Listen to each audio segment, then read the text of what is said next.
Hello. അസ്സലാമു അലൈക്കും. വലൈക്കും അസ്സലാം. ലിയാഖത്ത് സാറല്ലേ? ലിയാക്കത്താണ്. സാറില്ല. പറയ്. എന്ത് ജോലി ഇങ്ങക്ക്?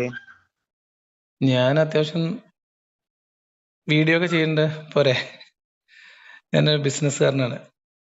ഒരു എന്ത് തുടക്കക്കാരനാണ്. എന്ത് ബിസിനസ്? ഞാൻ ഫർണിച്ചർ. ആ, ഇപ്പൊ എറണാകുളത്താണോ? എറണാകുളത്താ. ഓഫീസിലാണോ? ഇപ്പൊ ഓഫീസിലാ. ഉം, എനിക്ക് നിങ്ങളെ ഒരുപാട് വീഡിയോ ഞാൻ കണ്ടു കേട്ടു. ആ, ആര് വിളിക്കണേ? ഞാന് കോട്ടക്കന്നാണ്. കോട്ടക്കൽ. പേര്? ഷമീർ. ആ, എന്നിട്ട് പറയൂ. പുന്നക്കൽ പുന്നക്കൽ പറപ്പൂർ PO. അത്ര മതി. പേര് ജസ്റ്റ് നമ്മളൊരു സംസാരിക്കുമ്പോ അങ്ങോട്ടോട്ട് എന്തെങ്കിലും വിളിക്കണമെങ്കിൽ വിളിക്കാലോന്ന് ഓർത്തിട്ടാണ്. പേടിയില്ലല്ലോ. പറയ്. അള്ളാന്റെ ഭൂമിയിൽ ജനിച്ചു പോലെ എന്നാലും മരിച്ചിട്ടുണ്ടായി. അതെ. അപ്പോ നിങ്ങള് ഇതിങ്ങനെ വിമർശിക്കുമ്പോ ഉം, എനിക്കുള്ളൊരു സംശയം, ദീനിനെ പറ്റിയാണല്ലോ ഇപ്പൊ നിങ്ങൾ വിമർശിക്കണം. അള്ളാന്റെ റസൂലിനെ ഒക്കെ പാടെ ഇട്ടിട്ട് പൊരിക്കുകയാണല്ലോ. ഉം, അപ്പൊ ഇങ്ങനെ വിമർശിക്കുമ്പോ നമ്മള് കുറേ വീഡിയോസും പോളിങ്ങും ഒക്കെ നമ്മൾ കണ്ട്. ഉം, പക്ഷെ അതിലൊക്കെ ഒരു അല്പജ്ഞാനികളായിട്ടുള്ള ജനങ്ങളോടാണ് നിങ്ങൾ സംസാരിക്കുന്നത്. ഉം. അപ്പൊ അവർക്ക് ഇതിനെ പറ്റി ഒരു വല്ല നമ്മൾ ബോധം? ഈ സംസാരം മുന്നോട്ട് കൊണ്ടുപോകുന്നതിന് മുമ്പ് ഒരു കാര്യം ചോദിക്കട്ടെ. ആ, നിങ്ങൾ അതിൽ പെടുവോ? അതെ, ഞാനും അല്പജ്ഞാനിയാണ് ഈ പറഞ്ഞ മാതിരി തന്നെ. നമുക്ക് എന്താ ചെയ്യാൻ പറ്റുക? നമ്മള് വിളിച്ചു വരുത്തുന്നതല്ലല്ലോ. ഇപ്പൊ നിങ്ങൾ എന്നെ വിളിച്ചതല്ലേ. അതെ, അതേപോലെ നമ്മൾ മതവിമർശനം നടത്തുന്ന സമയത്ത് ഇത് കേൾക്കുമ്പോ നമ്മൾ കേട്ടതും കണ്ടതും ഇങ്ങനെയൊന്നും അല്ലല്ലോ എന്ന് വിചാരിച്ചിട്ട് അത് എന്താണെന്ന് അറിയാൻ വേണ്ടിയിട്ടാണ് കൂടുതൽ ആളുകളും വിളിക്കുന്നത്. അല്ലെങ്കിൽ അവരോട് പറഞ്ഞതും അവർക്ക് അറിയാവുന്നതും അവർ പഠിച്ചിട്ടുള്ളതുമായ ഒരു മതം അത് വെച്ചിട്ട് നമ്മളോട് ചില കാര്യങ്ങൾ അതൊന്നും നമുക്കറിയാത്തോണ്ടാണ് എന്ന് വിചാരിച്ചിട്ടായിരിക്കാം ചിലപ്പോൾ ആൾക്കാർ വിളിക്കുന്നുണ്ടാവുക. അതെ. അപ്പൊ നമുക്കറിയാവുന്ന കാര്യങ്ങൾ അവർക്ക് പറഞ്ഞു കൊടുക്കുന്നു എന്നുള്ളതേ ഉള്ളൂ. ഇനി പറഞ്ഞോളൂ. അപ്പൊ ഇങ്ങനെ മതവിമർശനം നടത്തുമ്പോ അങ്ങനെ നടത്തുമ്പോ ഉം, ഇത് ഒരു വീഡിയോ ആയിട്ട് യൂട്യൂബിലൊക്കെ ജനങ്ങളെ മുന്നിലേക്ക് എത്തിച്ചുമ്പോ ഉം, ഇത് അതിലേറെ അല്പജ്ഞാനികൾ, അതിൽ കൂടുതൽ അറിവില്ലാത്തവരിലേക്കാണ് ഇത് എത്തുന്നത്. ഉം, എത്തുമ്പോ അവര് പിന്നെയും ഒരുപാട് ഡൗട്ടുകൾ അവരെ മനസ്സിൽ പിന്നെയും വരികയാണ്. ആ, അപ്പൊ എന്തുകൊണ്ട് ഇസ്ലാം ഇങ്ങനെ ഇത്ര ആണോ? അല്ലെങ്കിൽ ഇതിലപ്പുറം ഒന്നും ഇല്ലേ? ഉം, നമ്മൾ കേട്ടതും പഠിച്ചതും അള്ളാന്റെ റസൂലിനെ പറ്റി പഠിച്ചതും ഉം, ഒരുപാട് നന്മകൾ, എണ്ണിയാ തീരാത്ത നന്മകൾ മാത്രമുള്ള ഒരു റസൂലിനെ, ഉം, അല്ലെങ്കിൽ അവരുടെ സ്വഹാബത്തുകളെ ഉം. ഇത്തരത്തിൽ ഇങ്ങനെ ഇതുപോലുള്ള വിമർശനങ്ങൾക്ക് വിധേയമാകുമ്പോൾ ഉം. ജനങ്ങൾ എന്ത് കരുതുകയാണ്? എന്ത് കരുതാണ്? ഏഹ് എന്ത് കരുതാണ്? നിങ്ങളെ അടുത്തുള്ളത് പൊള്ളത്തരങ്ങളാണ് എന്നുള്ളത് തീർച്ചയായിട്ടും കരുതും. നിങ്ങൾ അപ്പൊ അത് പറയുന്നത് ശരിയല്ല. ഇസ്ലാമിന് നല്ലതല്ലേ? എങ്ങനെ അതങ്ങനെയാണെങ്കിൽ ഇസ്ലാമിന് ഗുണം ചെയ്യൂലേ? എങ്ങനെ ഗുണം ചെയ്യും? അല്ലെ, നമ്മൾ പറയണതൊക്കെ പൊള്ളത്തരാണെങ്കിൽ ഇസ്ലാം ശരിയാണെന്ന് വരൂലേ? അങ്ങനെ വരില്ലല്ലോ. അതാണ് ഞാൻ പറഞ്ഞുകൊണ്ടെന്ന് എന്താന്ന് വെച്ചിട്ടുണ്ടെങ്കിൽ, നിങ്ങള് ഉം, ഒരു കാര്യം ചെയ്യും, ഇതുപോലത്തെ ചെറുകിട ആളുകളിൽ നിന്നും ഉം. ഈ ഇസ്ലാമിനെ വലിയ തോതിൽ ബൂസ്റ്റ് ചെയ്യുന്ന ഈ പണ്ഡിതന്മാരെ പിടിച്ചിട്ട് ഇങ്ങനെ ഇതുപോലത്തെ അവർക്ക് കോൾ ചെയ്യുക. ഞാൻ ആരെയും അങ്ങോട്ട് വിളിക്കാറില്ല സുഹൃത്തെ. ഇന്ന് കോളുകൾ ഇങ്ങോട്ട് വരുന്നതാണ്. അപ്പൊ നിങ്ങൾ ഇന്നെ ഇതുപോലെ ഇങ്ങോട്ട് വിളിച്ചതല്ലേ? അപ്പൊ ഞാൻ ഞാൻ ചോദിക്കട്ടെ. ആക്ച്വലി നമ്പർ കൊടുത്തിരിക്കുന്നത് എന്താ വെച്ചാല്, ഞാന് മതവിമർശനത്തിന്റെ ഒരു ശൈലി ഉണ്ടായിരുന്നു കേരളത്തില്. ആ, അതായത് മതവിമർശകർ മതവിമർശനം നടത്തുന്നു. ആ, അവര് ആളുകൾക്ക് അത്ര പെട്ടെന്ന് ആക്സസിബിൾ അല്ല. മീൻസ് ഇപ്പൊ ഈ ഫോണും കാര്യങ്ങളൊക്കെ ഉള്ള സമയത്ത് ഫോൺ നമ്പറോ കാര്യങ്ങളൊന്നും ഇല്ലാതെ നമ്മൾ വെറുതെ ഏകപക്ഷീയമായിട്ട് വീഡിയോ ചെയ്ത യൂട്യൂബിൽ അപ്ലോഡ് ചെയ്യുക എന്ന് പറയുന്നതിനപ്പുറത്തേക്ക് നമ്മൾ പറയുന്ന കാര്യങ്ങളിൽ അത് കേൾക്കുന്ന പ്രേക്ഷകർക്ക് പ്രതികരണമോ വിമർശനമോ ഉണ്ടെങ്കിൽ അത് നേരിട്ട് വിളിച്ച് സംസാരിക്കാനുള്ള ഒരവസരം ഉണ്ടാവണം എന്ന എന്റെ ചിന്തയിൽ നിന്നാണ് ഞാൻ എന്റെ നമ്പർ പബ്ലിക്കായിട്ട് കൊടുക്കുന്നത്. ആ നമ്പർ പബ്ലിക്കായിട്ട് കൊടുക്കുന്ന സമയത്ത് ഞാൻ പറഞ്ഞിട്ടുള്ള കാര്യം, ഞാൻ പറയുന്ന കാര്യങ്ങൾക്ക് ഞാൻ അക്കൗണ്ടബിൾ ആണ്. ഞാൻ പറയുന്ന കാര്യങ്ങൾ പൂർണ്ണമായ ബോധ്യത്തിൽ പറയുന്നതാണ്. അതുകൊണ്ട് അതുമായി ബന്ധപ്പെട്ട വിമർശനമോ അല്ലെങ്കിൽ ഞാൻ പറഞ്ഞത് തെറ്റാണെന്നോ ബോധ്യമുള്ള ആളുകൾക്ക് അത് എന്നെ ബോധ്യപ്പെടുത്താൻ കഴിയുമെങ്കിൽ അതൊക്കെ ചെയ്യാൻ വേണ്ടിയിട്ടുള്ള ഒരു സൗകര്യം ചെയ്തു കൊടുക്കുകയാണ് ചെയ്തത്. അപ്പോ കേവലമായിട്ട് ഇങ്ങനെ ആളാരാ എവിടെ എന്താ ഏതാന്ന് അറിയാത്ത രീതിയിൽ ഇപ്പൊ നിങ്ങൾക്ക് എന്റെ മതവിമർശനം കേട്ട് എന്നെ വിളിക്കണം എന്ന് തോന്നിയപ്പോ എന്നെ വിളിക്കാൻ പറ്റിയില്ലേ? അതെ. ഇതാണ് ഞാൻ ഉദ്ദേശിച്ചത്. അതിൽ ഞാൻ പറഞ്ഞ കാര്യങ്ങളിൽ എന്തെങ്കിലും പെശകുണ്ടെങ്കിൽ അത് നിങ്ങൾക്ക് ബോധ്യം ഉണ്ടെങ്കിൽ നിങ്ങൾക്ക് ചൂണ്ടിക്കാണിക്കാം. നമുക്കത് നിങ്ങൾ പരിശോധിക്കാം. പറയുന്ന അതിൽ കാര്യങ്ങൾ കുഴപ്പമില്ല. പെശക് ഉണ്ടോ ഇല്ല എന്നുള്ളത് സാധാരണക്കാർക്ക് അറിയില്ല. അതിപ്പോ എന്റെ അത് ഉത്തരവാദിത്തമല്ലല്ലോ. അത് അത് സാധാരണക്കാരായിട്ടുള്ള വിശ്വാസികളെ നോക്കൂ, അത് ഒരു അത് മത ഞാൻ പറഞ്ഞ ദീന് പഠിച്ച ഈ മൂല്യന്മാർക്കും ഇവർക്കൊക്കെ അതിനെ പറ്റി അറിയുള്ളൂ. ഓൽക്കൊക്കെ വിളിക്കാം, അതിനൊന്നും കുഴപ്പമില്ല. അപ്പൊ അവരാരും ഇതുവരെ വിളിച്ചിട്ടില്ലേ? ഇല്ല അതോ നിങ്ങൾ വിളിച്ചിട്ട് അവരത് നിങ്ങൾ അപ്ലോഡ് ഇല്ല ചെയ്യാതെ? ഇസ്ലാമുമായി ബന്ധപ്പെട്ട് സംസാരിച്ച സകല മനുഷ്യന്മാരുടെ കോള് അപ്ലോഡ് ചെയ്യാറുണ്ട്. ഇങ്ങനെ ഒരു വിഷയാധിഷ്ഠിതമായി സംസാരിക്കുന്ന ആൾക്കാർ വെറുതെ വിളിച്ചിട്ട് ഇങ്ങനെ വല്ല തെറിയോ എന്നെ കൊല്ലട അങ്ങനെ ആക്കോടെ എന്ന് പറഞ്ഞൊന്നും എല്ലാതൊന്നും അപ്ലോഡ് ചെയ്യാറില്ല. അപ്പൊ അതാണ് എന്റെ ഏറ്റവും നിങ്ങൾക്ക് വലിയ വിശ്വാസമുള്ള സംശയം. ഏതെങ്കിലും മൂല്യന്മാരെ കൊണ്ട് നിങ്ങൾ വിളിപ്പിച്ചോളി. എന്നിട്ട് അപ്പൊ നിങ്ങൾക്ക് അറിയാലോ ഇത് ഞാൻ അപ്ലോഡ് ചെയ്യുന്നുണ്ടോ അല്ല, ഞാൻ ഇത് പൂഴ്ത്തി വെക്കുന്നുണ്ടോ എന്നുള്ളത്. അപ്പൊ ഇന്ന് രാവിലെ ഞാനിപ്പോ ചായ അടിച്ചുകൊണ്ടിരിക്കുമ്പോ നിങ്ങളൊരു വീഡിയോ കണ്ടോ? അതില് പറയുന്നുണ്ട് ബദർ യുദ്ധത്തിനെ പറ്റി. ഉം. ബദർ യുദ്ധം അങ്ങനെയാണ് ഇങ്ങനെയാണ്, അതേപോലെ തന്നെ എങ്ങനെയാണ് നിങ്ങൾ കൃത്യമായിട്ടും പറയും. ബദർ യുദ്ധം കൊള്ളടിച്ചാണ് റസൂല്, അങ്ങനെ ആ ആക്കിയതാണ് ഇങ്ങനെ ആക്കിയതാണ്, ആണ് സഹാബത്താള് വല്ലപാടെ കൊള്ളടിച്ചാൻ പോയതാണെന്നൊക്കെ. ആണ് അപ്പൊ മക്കത്തുനിന്ന് ഇവരെ സ്വത്തും മുതലും ഇതൊക്കെ വിട്ടിട്ടാണല്ലോ ഇവര് മദീനത്തേക്ക് എന്ത് പോയിട്ടുള്ളത്. സ്വത്തുണ്ടായിരുന്നു മുഹമ്മദ് നബിക്ക്? മുഹമ്മദ് നബിന്റെ കൂട്ടർക്കും മുഹമ്മദ് നബിക്കും ആർക്കൊക്കെ എന്തൊക്കെ സ്വത്തുണ്ടായിരുന്നു? മക്കത്തൊന്നും ഇല്ലായിരുന്ന, വീടും സ്ഥലവും അതൊന്നും ഇല്ലായിരുന്നു. വീട് സ്ഥലം എടുത്തിട്ട് ഇവര് എന്താക്കി? അവരൊക്കെ അത് ഇട്ടെറിഞ്ഞുകൊണ്ട് റസൂലിനെ അവരെടുത്തിട്ട് സ്നേഹിച്ച് പോയി കച്ചവടം ചെയ്തു എന്നാണ് നിങ്ങളെ വാദമെങ്കിൽ പോലും കൊള്ള ചെയ്യണത് ശരിയാണോ അല്ലേ? മദീനത്തേക്ക് പോയതല്ലേ. അവരെ സ്വത്തും മുതലും വീടൊക്കെ അബൂജഹലും ടീമും ഒക്കെ പാടെ ഇല്ല കൈക്കലാക്കിയതല്ലേ. ഇല്ല ആര് പറഞ്ഞു? ഇല്ല ഇല്ല അങ്ങനെയാണല്ലോ. ഇല്ല. നിങ്ങൾ തെളിവുതാ. അവരുടെ സമ്പത്ത് ഇവർ കൊള്ളയടിച്ചതിന്, അവര് ലൂട്ട് ചെയ്തതിന് തെളിവുതാ. ഒരു തെളിവുമില്ല, വെറുതെ തള്ളിമറിക്കാമെന്നേ ഉള്ളൂ. ബദറുമായി ബന്ധപ്പെട്ട് ബദറിലെ സമ്പത്തിന്റെ വിവരങ്ങൾ വിശദീകരിക്കുന്നിടത്ത് തഫ്സീറിൽ എഴുതി വെച്ചിട്ടുള്ളത് ഉം. ഒരു ദിർഹമെങ്കിലും, ഒരു ദിർഹ 10 ദിർഹ പറയുന്നുണ്ട്, ഉം. അതെങ്കിലും എടുക്കാൻ കഴിവുള്ള സകല മനുഷ്യരുടെയും, മക്കാരായിട്ടുള്ള സകല മനുഷ്യരുടെയും സമ്പത്ത് ഉം. അത് ചേർത്തിട്ടാണ് കച്ചവട സംഘം യാത്ര പോകുന്നത്. അതായത് കഅബയ്ക്ക് ചുറ്റും താമസിക്കുന്ന ഗോത്രങ്ങളുടെ, ഖുറൈശികളുടെ പ്രത്യേകിച്ചും എല്ലാ ആളുകളുടെയും സമ്പത്തിന്റെ ഭാഗമായി ആ സമ്പത്തിൽ നിന്ന് ഉള്ള ഉൽപ്പന്നങ്ങളും സാധനങ്ങളുമായിട്ട് കച്ചവടത്തിന് പോകുന്ന കച്ചവട സംഘം. ആ കച്ചവട സംഘത്തെ ലാക്കാക്കി 2 തവണ പാളിപ്പോയ കൊള്ളശ്രമമാണ്. ആ കൊള്ളയ്ക്ക് വേണ്ടിയാണ് മുഹമ്മദ് തയ്യാറെടുത്തത്. എന്താ പ്രശ്നം എന്ന് വെച്ചാല്, നമ്മളിപ്പോ നിങ്ങൾ പറഞ്ഞല്ലോ, നിങ്ങൾ മുഹമ്മദ് നബിനെ കുറിച്ച് 100 നന്മകൾ, എത്രയോ ആയിരക്കണക്കിന് നന്മകൾ മാത്രം നമ്മൾ കേട്ട് പഠിച്ചിട്ട് നിങ്ങളിപ്പോ ഇത് പറയുമ്പോ വിശ്വാസികൾക്ക് പിന്നെയും സംശയം വരൂലെന്ന്. എന്തുകൊണ്ടാ വരുന്നത്? ബദറുമായി ബന്ധപ്പെട്ട് നമ്മൾ പഠിപ്പിക്കപ്പെട്ടിട്ടുള്ളത് എങ്ങനെയാണ്? മുഹമ്മദ് നബി മക്കയിൽ നിന്ന് മദീനയിലേക്ക് പലായനം ചെയ്തു. ഇവിടെ ജീവിക്കാൻ സമ്മതിക്കാതെ ഇവിടുന്ന് പലായനം ചെയ്തു എന്നല്ലേ നമ്മൾ പഠിച്ചിട്ടുള്ളത്? അതൊരു നുണയല്ലേ? കൊല്ലാൻ വേണ്ടി ശത്രുക്കൾ വീട് വളഞ്ഞിട്ടില്ലേ? വീട് വളഞ്ഞു എന്നുള്ളത് ആ സംഭവം അവിടെ ഉണ്ടായിട്ടുണ്ട്. പക്ഷെ ആ സമയത്തുണ്ടായ പെട്ടെന്നുണ്ടായ ഒരു തീരുമാന പ്രകാരം മക്കയിൽ നിന്ന് പോയതാണോ? അല്ല. 2 വർഷത്തെ തുടർ ചർച്ചകളിലൂടെ ഇവിടെ നിന്ന് ഖദീജയും അബൂ താലിബും മരണപ്പെട്ടതിന് ശേഷം മക്കയിൽ ഈ പ്രബോധനം ക്ലച്ച് പിടിക്കുന്നില്ല എന്ന് കാണുമ്പോൾ മദീനയിൽ വേറൊരു അവസരം, വേറൊരു ചാൻസ്, ഒരു സ്പേസ് അവിടെ ഉണ്ട് എന്നറിഞ്ഞിട്ട് മദീനത്ത് നിന്ന് ഈ മക്കത്തേക്ക് വന്ന ആളുകള് ഈ മക്കത്ത് റസൂലിന്റെ ഈ ഒരു പരിതാപകരമായ സ്ഥിതികളും പരിഹസിക്കലും ഇതൊക്കെ കണ്ടപ്പോ അവര് മദീനക്കാര് പറഞ്ഞതാണ്, ഞങ്ങൾ ഏറ്റെടുത്തോളാം, നിങ്ങൾ അങ്ങോട്ട് പോരി. അങ്ങനെ ഒരു കരാറ്. എത്ര പേര് വന്നിട്ട്? ഔസും ഖസറജും ഗോത്രത്തിൽ നിന്നുള്ള പ്രതിനിധികൾ ഇസ്ലാം സ്വീകരിച്ചവര് മക്കയിലേക്ക് ഹജ്ജിന് വന്ന സമയത്തെ കഥയല്ലേ നിങ്ങൾ പറയണേ? അതെ. എത്ര പേരുണ്ടായിരുന്നു അവര്? അത് എത്ര പേരുണ്ടായിരുന്നു അതൊക്കെ ചരിത്രത്തിലുണ്ട്. നിങ്ങൾ ഈ കഥ പറയുന്നിടത്ത് ഇതൊക്കെ കിട്ടും. മനസ്സിലായി? അപ്പൊ ഞാൻ പറയുന്നത് ഒരു ഘട്ടം ചർച്ച നടക്കുന്നു, രണ്ടാമത്തെ ഘട്ടം ചർച്ച നടക്കുന്നു. ഞാൻ പറയുന്നതിൽ നിങ്ങൾ പറയുന്നത് കംപ്ലീറ്റ് ചെയ്യാൻ സമ്മതിക്ക്.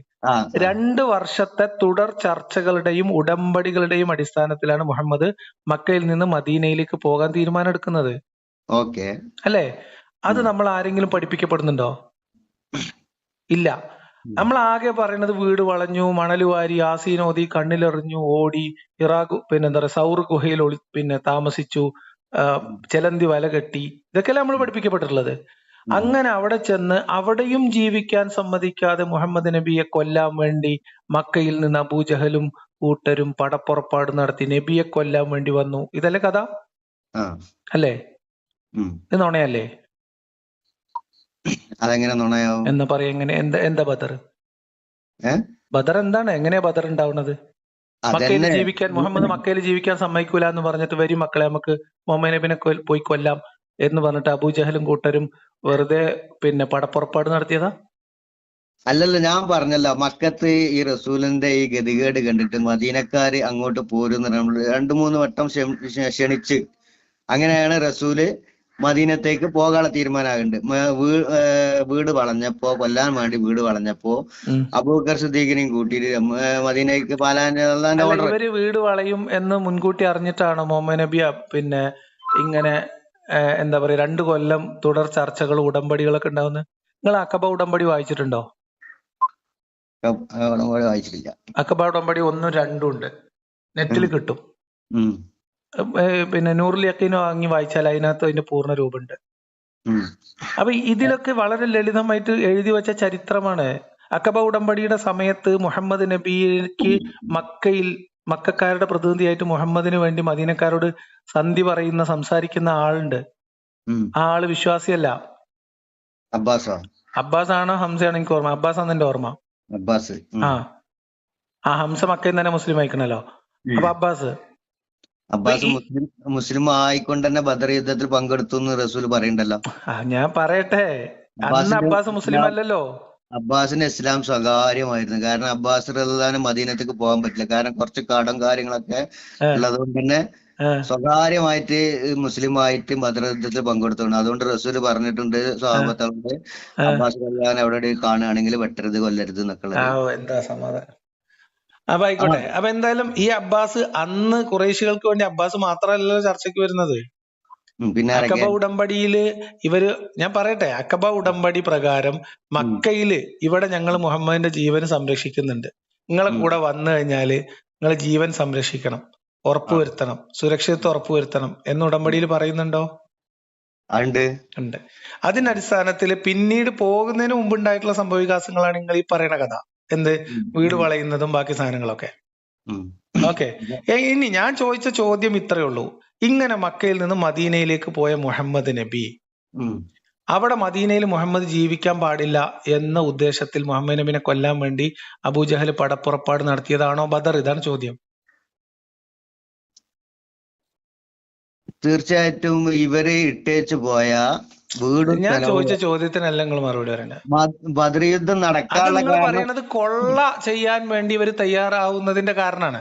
മനസ്സിലായോ? നിങ്ങൾ എവിടുന്ന് എന്തെങ്കിലും പറഞ്ഞിട്ട് കാര്യമില്ല. നൂറുൽ യഖീൻ ഉൾപ്പെടെയുള്ള, അല്ലെങ്കിൽ ഇസ്ലാമിന്റെ ചരിത്രം, തബരിയുടെ താരീഖ് ഉൾപ്പെടെയുള്ള ഇസ്ലാമിന്റെ പ്രധാനപ്പെട്ട ചരിത്ര ഗ്രന്ഥങ്ങളിലെ തബക്കാത്തുൽ കബീറില് ഒക്കെ ഈ ബദറിന്റെ സാഹചര്യം വിശദീകരിക്കുന്നുണ്ട്. മുഹമ്മദ് നബിയും കൂട്ടരും മക്കാരായിട്ട് മക്കാരുടെ മൊത്തം സമ്പത്തും വഹിച്ചു കൊണ്ടുപോകുന്ന കച്ചവട സംഘത്തിലാക്കിയിട്ട് അതിനെ പതിയിരുന്ന് ആക്രമിച്ച് കൊള്ള ചെയ്യാൻ വേണ്ടി തയ്യാറെടുപ്പ് നടത്തി സംഘങ്ങളെ ഏർപ്പാടാക്കുകയാണ്. കൊള്ളയടിക്കാൻ കിട്ടാത്തത് കൊണ്ടാണ്. മൂന്നാമത്തതും പാളിപ്പോയി. ഈ മൂന്നാമത്തെ കൊള്ളശ്രമത്തിന്റെ സമയത്ത് ഈ വിവരം അറിഞ്ഞു മുഹമ്മദും വലിയൊരു സംഘവും ഈ സംഘത്തെ കൊള്ളയടിക്കാൻ വേണ്ടി തയ്യാറായി നിൽക്കുന്നു എന്ന വിവരം അറിഞ്ഞ അബൂ സുഫിയാൻ കച്ചവട സംഘത്തെ മറ്റൊരു വഴിയിലൂടെ തിരിച്ചുവിടുകയും അതേ സമയത്ത് പ്രൊട്ടക്ഷന് വേണ്ടിയിട്ട്, ഈ കച്ചവട സംഘത്തിന്റെ പ്രൊട്ടക്ഷന് വേണ്ടിയിട്ട് മക്കയിലേക്ക് ആളെ പറഞ്ഞയച്ചിട്ട് അവിടുന്ന് നിലയും വിളിയും കൂടിയിട്ട് അപ്പ കിട്ടിയ സാധനങ്ങൾ കയ്യിൽ വാരിപ്പെറുക്കി ആളുകൾ, കുഞ്ഞുകുട്ടി പരാധീനങ്ങൾ ഉൾപ്പെടെ അവരുടെ സമ്പത്ത് രക്ഷിക്കാൻ വേണ്ടി ഓടി വന്നതാണ് ബദർ. ഇത്രയും പറഞ്ഞ നിങ്ങൾ അംഗീകരിക്കണ്ടോ? ഇത്രയും ഭാഗം നിങ്ങളെ ചരിത്രത്തിലില്ലേ? അല്ല, അത് നിങ്ങൾ അംഗീകരിക്കൽ അത് കിതാബിലുള്ള കാര്യം ഞങ്ങളോട് പറയാണ്. ഇതിന് വിരുദ്ധമായിട്ട് എന്താ നിങ്ങൾക്ക് കിതാബിലുള്ളത്? നിങ്ങൾ പറയും. അതേ കിതാബിലുള്ള കാര്യമല്ല ഇപ്പൊ ഞങ്ങളോട് പറയുമ്പോൾ പറയും. മക്കത്തെ വീടും സ്ഥലവും ഒക്കെ അബൂജഹലും ടീമും വീടും സ്ഥലവും ഇവര് പിന്നെ ഇവിടത്തേക്ക് കൊണ്ടേക്കുന്നു, ഷാമിലേക്ക് കച്ചവടത്തിന് കൊണ്ടേക്കുന്നു. അല്ല, അതൊക്കെ കൈക്കലാക്കി.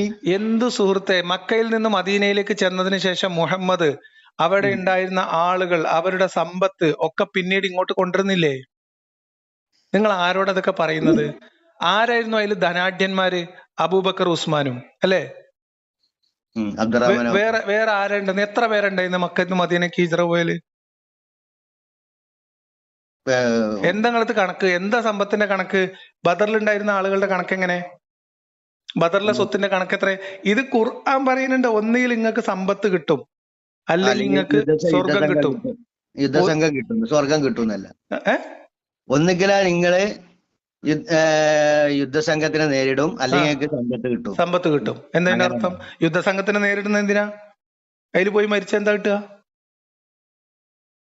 അതൊക്കെ ഇത് പിന്നീട് കൊള്ള റസൂല് കൊടുക്കുന്ന സംഘമാണ്. ഇത് ഓഫറല്ലേ. മുഹമ്മദിന്റെ നേതൃത്വത്തിൽ ഇനി ഇത് ബദർ മാത്രമാണോ? ഞാൻ നിങ്ങൾക്ക് വേറെ ഒന്ന് രണ്ട് പേരുകൾ പറഞ്ഞുതരാം. ഈ ബദർ എന്ന് പറയുന്ന ഈ പ്രശ്നത്തിലേക്കൊക്കെ പോകുന്നതിന് മുൻപ് ഉം. മുഹമ്മദ് സംഘങ്ങളെ നിയോഗിച്ചിട്ടില്ലേ? വഴിയരികില് ആൾക്കാരും നടക്കുന്നുണ്ടോ പോകുന്നുണ്ടോ നോക്കാൻ വേണ്ടി അവര് അതൊക്കെ കൊള്ള ഏത് ചെയ്തിട്ടില്ലേ? അതൊക്കെ ഏത് കിതാബിലുണ്ടാവും? നിങ്ങൾ ഒന്നും വായിച്ചിട്ടില്ല. ഇതാണ് പ്രശ്നേ. എന്നിട്ട് നിങ്ങൾ ഈ ഞാനും തമ്മിൽ ഈ ഫോൺ സംഭാഷണം ഞാൻ അപ്ലോഡ് ചെയ്താല് ഉം. അടുത്ത ആള് വിളിച്ചിട്ട് ചോദിക്കും, നിങ്ങൾ ഈ അല്പജ്ഞാനികളോട് സംസാരിക്കണ എന്തിനാണ്? നിങ്ങൾക്ക് മൂല്യന്മാരോട് ചോദിച്ചൂടെ? അല്ല, അതിന്റെ ഒരു തീരുമാനമാണ്. കാരണം നമുക്ക് അറിയാത്തതുകൊണ്ട്, ഈ ജാതി ആൾക്കാർക്ക് കുറെ അറിവില്ലാത്തത് കൊണ്ടാണ് പല സംശയങ്ങളും വരുന്നേ. അപ്പൊ ഈ അപ്പൊ ഞാൻ അറിവുള്ളൂ. പറയണത് ഇങ്ങനെ ഈ കച്ചവട സംഘത്തെ കൊള്ള ചെയ്യാൻ വേണ്ടി അവരുടെ സമ്പത്ത് ഉപരോധിക്കാനും തട്ടിയെടുക്കാനും വേണ്ടി മുഹമ്മദ് നബി പടപ്പുറപ്പാട് നടത്തി കച്ചവട സംഘം യാത്ര ചെയ്യുന്ന പാത ലക്ഷ്യമാക്കി 100 കിലോമീറ്ററിലധികം സഞ്ചരിച്ചു എന്ന വിവരം ബദർ യുദ്ധം പഠിപ്പിക്കുന്ന ഏതെങ്കിലും മദ്രസയിലോ പുസ്തകത്തിലോ ചരിത്രത്തിലോ ഏതെങ്കിലും മുസ്ലിം കുട്ടി പഠിപ്പിക്കപ്പെട്ടിട്ടുണ്ടോ? നിങ്ങൾ മദീനത്ത് സത്യസന്ധമായിട്ട് പറയും. മദീനത്ത് നിന്ന് 100 കിലോമീറ്റർ. ബദറിലേക്ക് നിങ്ങളിപ്പോ ഗൂഗിൾ ഉണ്ടെങ്കിൽ നിങ്ങൾ എടുത്തു നോക്ക്. മദീന എവിടെയാണ്, ബദർ എവിടെയാണ്? മദീനത്തുള്ള മുഹമ്മദ് എന്തിനാ ബദർ പോയത്? മക്കത്ത് നിന്ന് ബദർക്ക് എത്ര കിലോമീറ്റർ ഉണ്ട്? അത് ഉണ്ടാവും, സ്വാഭാവികമാണ്. ബദർക്കല്ല സുഹൃത്തെ, മക്കത്തുനിന്ന് ഷാമിലേക്ക് കച്ചവടത്തിന് പോകുന്ന സംഘമാണ്. മുഹമ്മദിനെ അറിയാവുന്ന വഴിയാണ്. കുറെ കാലം കച്ചവടത്തിന് പോയതല്ലേ ഖദീജാന്റെ സമ്പത്തുമായിട്ട്.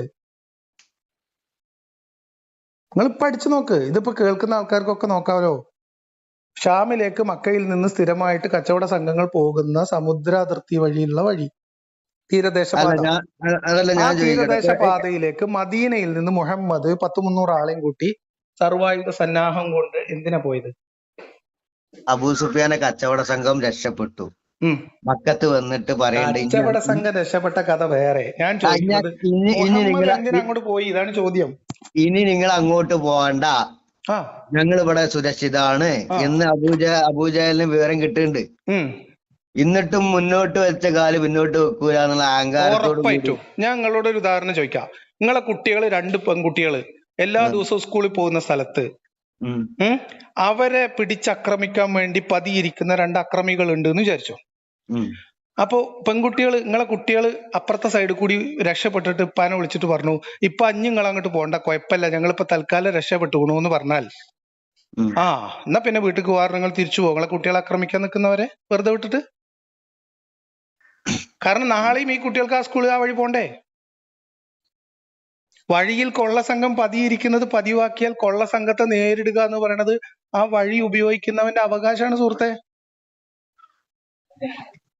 അല്ലേ? തന്നെ അല്ലേ? നിങ്ങൾ പറയും. ശരിയാണ്. ശരിയാണ്. അതാണ് അവിടെ നടന്നത് ബദർ. കാരണം ഇത് മുഹമ്മദിന്റെ ആദ്യത്തെ അറ്റംപ്റ്റ് അല്ല, 3ാമത്തെ അറ്റംപ്റ്റ് ആണേ. അപ്പൊ ഇങ്ങക്ക് ഇതൊന്നും അറിയില്ല, അതാ പ്രശ്നം. നിങ്ങൾ എന്നിട്ട് ഇതിനു മുമ്പ് വിളിച്ച ആൾക്കാരൊക്കെ അല്പജ്ഞാനികളാണ്, ഓല തമാശാക്കിട്ട് എന്താ കാര്യം? നിങ്ങൾക്കും അറിയില്ല. കാരണം എന്താ വെച്ചാൽ നമ്മളൊക്കെ പഠിപ്പിച്ചു തന്നത് ഇതാണേ. നമ്മൾ കിതാബ് എടുത്ത് വായിക്കുമ്പോഴല്ലേ കഥ തിരിയ. മനസ്സിലായോ? ഇനി ഈ ബദറാണ് കഴിഞ്ഞു. ഓക്കെ, ആ സമ്പത്ത് തിരിച്ചെടുക്കാൻ വേണ്ടി പിന്നെ ശ്രമം നടത്തിയിട്ട് മുഹമ്മദ് നബി എപ്പോഴെങ്കിലും നിങ്ങൾ ഈ പറഞ്ഞ കണക്ക് ശരിയാണെങ്കിൽ? ഇല്ല. മുഹമ്മദ് എന്തിനാണ് അപ്പുറത്തും ഇപ്പുറത്തുള്ള ഗോത്രങ്ങളെ പോയി ആക്രമിച്ചിരുന്നത്? എത്ര ഗോത്രം? മുഹമ്മദ് നബി എത്ര യുദ്ധങ്ങളും കൊള്ളകളും പ്രതിരോധവും എല്ലാം കൂടെ ചേർത്ത് 2 പ്രതിരോധമുള്ളൂ കേട്ടോ. എത്ര അക്രമ സംഭവങ്ങൾക്ക് നേതൃത്വം കൊടുത്തിട്ടുണ്ട്? യുദ്ധം എന്ന് നിങ്ങൾ വിശേഷിപ്പിക്കുന്ന ചെറുതും വലുതുമായിട്ടുള്ളത് 10 വർഷം കൊണ്ട്, 9 വർഷം കൊണ്ട്. കണക്കറിയോ നിങ്ങൾക്ക്? ബദർ, ഖൈബർ, ഹന്തക്ക്, ഹുനൈന്, അങ്ങനെ കുറച്ച് യുദ്ധങ്ങള് 90-ലധികമാണ്. 90-ലധികം ചരിത്ര പുസ്തകങ്ങളിൽ, ഇസ്ലാമിക ചരിത്ര പുസ്തകങ്ങളിൽ എണ്ണി എഴുതി വെക്കപ്പെട്ടത് കേട്ടോ. മുഹമ്മദ് നേരിട്ട് പങ്കെടുത്തതും മുഹമ്മദ് സംഘങ്ങളെ നിയോഗിച്ചതും ആൾക്കാർ അങ്ങോട്ടും ഇങ്ങോട്ടും പറഞ്ഞയച്ചതും 1-2 ആളുകളെ മാത്രം പോയി ടാർഗറ്റ് ചെയ്തിട്ട് തീരുമാനാക്കി വരാൻ പറഞ്ഞതൊക്കെ ആയിട്ടുള്ളത്. മനസ്സിലായോ? ഇത് നിങ്ങൾക്ക് അറിയോ? നിങ്ങൾ ആലോചിച്ച് നോക്ക്. ഒരു 9 വർഷം കൊണ്ട് 90 അല്ലെങ്കിൽ 90-ലധികം എന്ന് പറയാം, 90 കൂട്ടിക്കോ, 9 വർഷം കൊണ്ട് 90 യുദ്ധവും യുദ്ധസമാനമായിട്ടുള്ള അക്രമങ്ങളും എന്ന് പറഞ്ഞാൽ ഒരു വർഷം ആവറേജ് 10 എണ്ണം അല്ലേ? അതിൽ പലതും ദിവസങ്ങൾ വഴിയോത്ര ചെയ്തിട്ട് പതിയിരുന്നിട്ടും വിശ്രമിച്ചിട്ടും ഒക്കെ നടക്കുന്നതാണ്, ആഴ്ചകൾ നീണ്ടു നിൽക്കുന്നതാണ്. ഒരു വർഷത്തിൽ 10 എണ്ണം എന്ന് പറഞ്ഞാൽ ആവറേജ് ഒരു മാസത്തിൽ ഒന്ന് നടക്കണ്ടേ? 1.5 മാസം, ഒരു 10-35 ദിവസം കൊണ്ട് ഒന്ന് നടക്കണ്ടേ? പിന്നെ ഞങ്ങളൊരു ഇതിൽ കേട്ടു, അല്ല ഇത് നിങ്ങൾക്ക് തീരുമാനമായോ? ഉറങ്ങിക്കിടക്കുന്ന ആൾക്കാരെ പോയി യുദ്ധം ചെയ്തു. അതിലെന്താ ഉണ്ട്, പോയിട്ടുണ്ട്. ഉറങ്ങിക്കിടക്കുന്ന ഗോത്രങ്ങളെ രാത്രി പുലർച്ചെ നിങ്ങൾ ഇതൊന്നും അറിയാതെ നിങ്ങൾ വിളിക്കണേ. ഞാൻ പറയണ ഒരു കാര്യം ചെയ്യും. തിരൂരങ്ങാടി ബുക്സ് പ്രസിദ്ധീകരിക്കുന്ന സുന്നികളുടെ ബുക്ക് സ്റ്റാളിൽ കിട്ടുന്ന നൂറുൽ യഖീൻ എന്ന് പറയുന്ന ഇസ്ലാമിക ചരിത്ര ഗ്രന്ഥത്തിന്റെ ഒരു സംക്ഷിപ്ത രൂപമുണ്ട്. നൂറുൽ യഖീൻ എന്നാണ് അതിന്റെ പേര്. അതിന്റെ മലയാളം പരിഭാഷ കിട്ടും. നിങ്ങൾ അതെങ്കിലും ഒന്ന് വാങ്ങിയിട്ട് ഒരു 2 ആവർത്തി വായിച്ചിട്ട് നിങ്ങൾ ഇന്നെ ഒന്നുകൂടി വിളിക്കും. അവർ 200 പേജ് താഴെയുള്ളൂ. അപ്പൊ ഞാൻ പറയണത് ശരിയാണോ അല്ല? നമ്മൾ എന്താ സംഭവം എന്ന് വെച്ചാൽ, നമുക്ക് നല്ലത് എന്നോ നല്ലതാക്കിയിട്ട് പറയാൻ പറ്റുന്നതോ ആയിട്ടുള്ള കാര്യങ്ങൾ അല്ലെങ്കിൽ ചരിത്ര സംഭവങ്ങളെ വക്രീകരിച്ചിട്ടോ നമ്മൾ പഠിപ്പിക്കപ്പെട്ടു. നമ്മളോട് അങ്ങനെ പഠിപ്പിച്ചിട്ടുള്ളത്. പക്ഷെ കിതാബിലുള്ളത് വേറെയാണ്. ഞാൻ ടോട്ടലായിട്ട് ഒരു സംഗതി ചോദിച്ചിട്ടങ്ങോട് ചോദിച്ചോളി. ഇതിപ്പോ നമ്മളിപ്പോ ഈ വിമർശിക്കുന്നതും ഞാൻ എതിർക്കുന്നതും നിങ്ങൾ ഇങ്ങോട്ട് തിരിച്ചു പറയുന്നതും ഹദീസിന്റെയും ചരിത്ര പുസ്തകങ്ങളുടെയും ഗ്രന്ഥത്തിന്റെ അടിസ്ഥാനത്തിലാണ് അല്ലെ? ഇതൊക്കെ വ്യത്യാസമുണ്ട്. ഇതൊക്കെ മാറ്റി വെക്കുക. നമ്മൾ ഹദീസുകളും മാറ്റി വെക്കുക, ഈ പല ചരിത്രങ്ങളും മാറ്റി വെക്കുക. ഖുർആൻ മാത്രം എടുക്കാനാ? ഖുർആന് അള്ളാ റസൂലിന് കൊടുത്ത ഒരു റസൂല് ജീവിച്ചിരുന്നു, ഒരു അള്ളാ അള്ളാ ഉണ്ടായിരുന്നു. ആ അള്ളാ റസൂലിന് ഇറക്കി കൊടുത്ത കിതാബ് എന്ന നിലക്ക് ഖുർആൻ ഉണ്ടായിരുന്നു. ആ ഖുർആൻ അനുസരിച്ച് റസൂല് സഹാബത്താൾക്ക് പറഞ്ഞു കൊടുത്തിരുന്നു. ഈ യുദ്ധങ്ങളും ഇതൊക്കെ കൊള്ളസംഘത്തൊന്നുമില്ല, അതൊന്നുമില്ല. നല്ല രീതിയിൽ ജീവിച്ച് മരിച്ചുപോയ റസൂലും കുറച്ച് സഹാബത്താളും ഉണ്ടായിരുന്നു. അത് കഴിഞ്ഞ് 200 കൊല്ലം കഴിഞ്ഞിട്ട് ഹദീസുകളൊക്കെ ക്രോഡീകരിക്കുന്നുണ്ട്. അപ്പൊ അതുകൊണ്ടാണ് ഞാൻ അത് മാറ്റി വെക്കുന്നുണ്ട്. പിന്നെ ഖുർആനില് അന്ന് എന്തൊക്കെയോ പറഞ്ഞത് അത് സത്യസന്ധമായിരുന്നു. അത് എല്ലുകളിലും മറ്റേ തോലുകളിലൊക്കെ എഴുതി വെച്ചിരുന്നു. അതും പോട്ടെ, അത് പിന്നീട്ടാണ് ഇത് കിതാബാക്കുന്നുണ്ട്. അപ്പൊ ഞാനും ചോദിച്ചിട്ട് ഇതിലൊക്കെ തിരിമറി ആൻഡ് ഒടിമറി ആൻഡ് തിരിമറിച്ചലുകളൊക്കെ നടന്നിക്കണമെന്നുണ്ടെങ്കിൽ ഇങ്ങനെയൊക്കെ ഈ സംഭവിക്കാൻ ഇടയുണ്ട്. നമ്മൾ ഈ നമ്മളെ മുസ്ലിം ലോകം ചർച്ച ചെയ്ത് ആണ്ടും കൊണ്ടും നിസ്കാരത്തിലും ഇതിലൊക്കെ വ്യത്യാസങ്ങളാണ്. അപ്പൊ നിങ്ങൾക്ക് എന്തുകൊണ്ട് അല്ലെങ്കിൽ എനിക്ക് എന്തുകൊണ്ട് സ്വാഭാവികമായി ചിന്തിച്ചൂടാ? ഇതൊക്കെ എന്തൊക്കെയോ കൈകടത്തിൽ നടന്നിട്ടുണ്ട്. അല്ലാതെ അന്നേ റസൂലും സ്വഹാബത്തും എങ്ങനെ ജീവിച്ച ചരിത്രമൊന്നും ഇതിലൊന്നും തിരഞ്ഞാൽ കിട്ടുന്നില്ല. ഖുർആന് വരെ നിങ്ങൾ ഒരുപാട് ഞാൻ നിങ്ങളെ വീഡിയോ കേട്ടിട്ടുണ്ട്. നിങ്ങൾക്ക് മാത്രമല്ല വേറെ കേട്ടിട്ടുണ്ട്. അവരൊക്കെ ഖുർആന് നല്ല വാക്കുകൾ പറയുമ്പോ നിങ്ങളെ പോലെ തന്നെ ആരിഫ് ഹുസൈനെ പോലെ തന്നെ മറ്റെന്താണ് ജബ്ബാറോ, അവരൊക്കെ ഖുർആനിലെ വൈരുദ്ധ്യങ്ങളും ഖുർആനിലെ തോന്നിയാസനങ്ങളൊക്കെ എടുത്ത് കാണിക്കുന്നുണ്ട്. അപ്പൊ ഇതൊന്നും കൈകടത്താൻ പറ്റൂല എന്നുള്ളത് നമുക്ക് ഒരിക്കലും വിശ്വസിക്കാൻ പറ്റില്ല. കൈകടത്താൻ പറ്റും, എന്തിലും കൈകടത്താൻ പറ്റും. ഖുർആനൊക്കെ കൈകടത്താൻ പറ്റും. പക്ഷെ നമ്മള് അള്ളാ റസൂല് സഹാബത്ത് ഇവരെ ഈ മോശമാക്കുന്നുണ്ട്. ഈ ചരിത്ര ഈ എഴുത്തിലൂടെ ഇതിലൊക്കെയാണ് നമ്മളെ ഇവരെ മോശമാക്കി കാണുന്നുണ്ട്.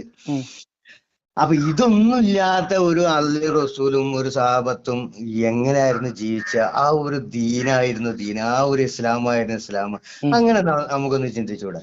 അങ്ങനെ നിങ്ങൾ ചിന്തിച്ചോളി. അത് എന്താന്ന് മനസ്സിലാവുകയാണെങ്കിൽ എനിക്കൊന്ന് പറഞ്ഞുതരി. അതായത് ഖുർആനും പൂർണ്ണമായിട്ട് വിശ്വസിക്കാൻ പറ്റൂല, ഹദീസുകളിലും കൈകടത്തലുകളുണ്ട്. നമ്മളിപ്പോ എഴുതപ്പെട്ട ചരിത്രങ്ങളിൽ നിന്ന് വായിക്കുന്ന മുഹമ്മദ് നബി അല്ല യഥാർത്ഥ മുഹമ്മദ് നബി, അതല്ല ഇസ്ലാം, അതല്ല അള്ളാഹ് ദീൻ പറഞ്ഞാൽ പിന്നെ അത് എന്താണ് നമുക്ക് എവിടുന്ന് കിട്ടുക നമ്മൾ അറിയണ്ടേ? അതാണ് അത് ആരെ കയ്യിലാണുള്ളത്? ഒരു കൂട്ടരെ കയ്യിലുണ്ടാവും. അന്വേഷിച്ചോളി. ആ ഒരു കൂട്ടരായിക്കാരല്ല പോയി സ്വർഗത്ത് പോവാ. എനിക്കറിയില്ല, നിങ്ങൾ അന്വേഷിച്ചോളി. പക്ഷെ ഈ കിതാബും പൊക്കി പിടിച്ച് ഈ പ്രവാചകനും അതിൽ നിന്ന് ഉണ്ടാക്കിയെടുത്ത ഫിഖ്ഹും വെച്ചിട്ട് ഈ നാട്ടില് പറഞ്ഞുണ്ടാക്കിയ ദീനുണ്ടല്ലോ, അത് നാട്ടുകാരുടെ ഇടയിൽ പഠിപ്പിക്കപ്പെടുന്ന ദീന്, ആ അത് കെട്ടിപ്പോ ദീനിന്റെ ടൗസർ അയച്ച് ആൾക്കാരെ മുന്നിൽ നഗ്നരാക്കി നിർത്തണം. അത് ശരിയാണ്. അത് ചുറ്റിക്കുട്ടിങ്ങാണ്ട് കടൽക്ക് വലിച്ചെറിഞ്ഞ കാലം കഴിഞ്ഞിക്കണ്. അതാണ് നല്ലത്. അത് എനിക്ക് സത്യാവസ്ഥത്തിൽ ഞങ്ങൾ അങ്ങനെ വിളിച്ചതല്ല. സത്യാവസ്ഥ നിങ്ങളെ കാര്യങ്ങളൊക്കെ കേട്ടപ്പോഴാണ് ഞാൻ ആരിഫ് ഹുസൈന്റെ ഒരുപാട് വീഡിയോ കേട്ടപ്പോ അതിൽ അയാള് പറയുന്നുണ്ട് സല്ലല്ലാഹു അലൈഹി വസല്ലം അങ്ങനത്തെ ഒരുപാട് ദിവസം പച്ചക്കിട്ട് കണ്ട് തെറി വിളിച്ച പോലത്തിലൊക്കെ പറഞ്ഞപ്പോ ഞാൻ അയാളെ നോ ഇൻട്രസ്റ്റ് ആണ് യൂട്യൂബിൽ നിന്ന് അടിച്ചുപോയി. അയാളത് കേൾക്കണ്ടായിരുന്നു. അതിന്റെ ശേഷമാണ് നിങ്ങളത് വന്നത്. നിങ്ങളത് വന്ന് ഒരുപാട് കേട്ടു, ഒരുപാട് വീഡിയോ ഇങ്ങനെ നിരന്തരം ഇത് കേൾക്കൽ തന്നെ പണി. കേട്ട് കേട്ട് കേട്ട് ഇങ്ങനെ തലക്ക് ഇങ്ങനെ ഇതാവും, പിരിങ്ങനെ കയറും. എന്താണ് സംഭവം എന്നുള്ളത്. ഈമാനില്ല, ഈമാന് ഇസ്ലാം അതിലൊന്നും വലിയ വിശ്വാസം ഇല്ല പണ്ടും. കാരണം ഈമാൻ എന്ന് പറഞ്ഞിട്ടുണ്ടെങ്കിൽ ഒന്ന് തുമ്മിയാ തീർച്ചയാണ് ഈമാനാണ് ഇവര് പഠിപ്പിച്ചണ ഈമാന്. പണ്ടേ നിങ്ങളെ മറ്റേ എന്താണ് ഒരു ഇതിൽ പറഞ്ഞല്ലോ, നിങ്ങളെ തുടക്കം മുതൽ ഉണ്ടായ സംഭവങ്ങളൊക്കെ അതൊക്കെ കേട്ടുനോക്കുമ്പോ ഏകദേശം അതേ റൂട്ടിൽ തന്നെയാണ് ഞാനും വന്നത്. കാരണം ചരിത്രങ്ങൾ ഒരുപാട് ഞാൻ കേട്ടു. ഡിസ്ക് വാങ്ങിയിട്ട് കേട്ട്, അത് വാങ്ങിയിട്ട് ഒരു മുജാഹിദിൽ നിന്ന് ഞാൻ ജമാഅത്തിൽ അതിലേറെ കട്ട മുജാഹിദ് ലാസ്റ്റ് ഇപ്പൊ ഞാൻ നിന്നകൊണ്ട് പോയില്ലാന്ന് വെച്ചിട്ടുണ്ടെങ്കിൽ മറ്റേ തബിലീന്ന്